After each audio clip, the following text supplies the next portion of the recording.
सवारीचा घेतला पावला निया वाळवंटी तुझी सावली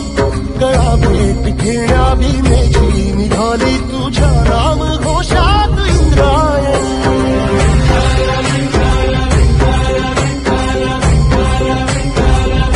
भिडे आसमंती ध्वजा वैष्णवांची उभी पंढरी आज नारावली तुझे नाव ओठी तुझे रूप धानी जीवाला तुझी आस गा लागली